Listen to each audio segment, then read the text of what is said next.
આપણે આ પાલક લીધું છે, તો પાલકને આપણે સરસ કટિંગ કરી નાખ્યું છે વીણીને. તો આપણે હવે આને સરસ ધોઈ નાખીશું. ધોઈ અને પછી આપણે એને મિક્સરમાં કાઢવાનું છે. આપણે પાલકને સરસ ધોઈ લીધું છે, તો આપણે આને પહેલાં તો નીસોવી લઈશું. નીસોવીને આપણે પાલકને મિક્સરમાં કાઢી લેવાનું છે.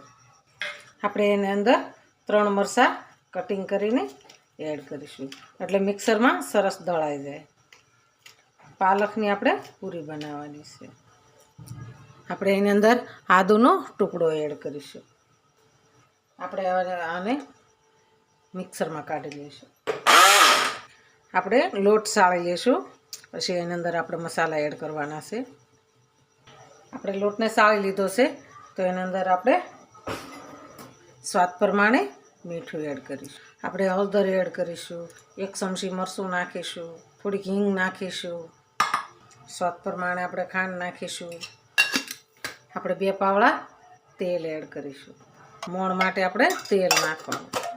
આપણે મરચાં અને પાલક અને આદું પીસી લીધું છે, એ આપણે અંદર એડ કરીશું. આપણે પાણી નથી નાખવાનું, આપણે એનાથી નથી તે લોટ બાંધી લેવાનું છે. આપણે પાલક જ નાખવાનું છે. આપણે આને સરસ મસાલો છે અંદર, એટલે ધોઈને આપણે અંદર એડ કરીશું. લોટ બાંધી દીધો છે, તો આપણે હવે એને તેલ નાખીશું. તેલ નાખી એને ચીકણો કરી દેવાનું છે, એટલે સોટે નહીં અને પૂણ સારો આવી જાય. આપણે 5 મિનિટ થઈ ગઈ છે. આપણો લોટ સરસ કોણે આવી ગયો છે, તો આપણે આના ગોળણા કરીશું. આપણે આવી રીતના નાના નાના ગોળણા કરી લેવાના છે.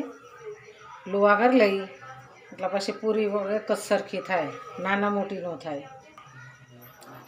આપણે લુવા સરસ થઈ ગયા છે, તો આપણે એની પૂરી વણવાની છે. આવા નાના નાના ગોળણા કરી એ સરસ આપણે પૂરી વણવાની છે.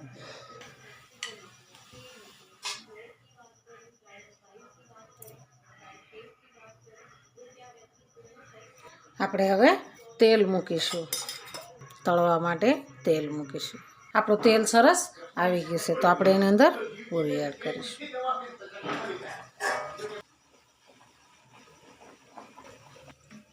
પૂરીને એક થાળીમાં કાઢી લઈશું.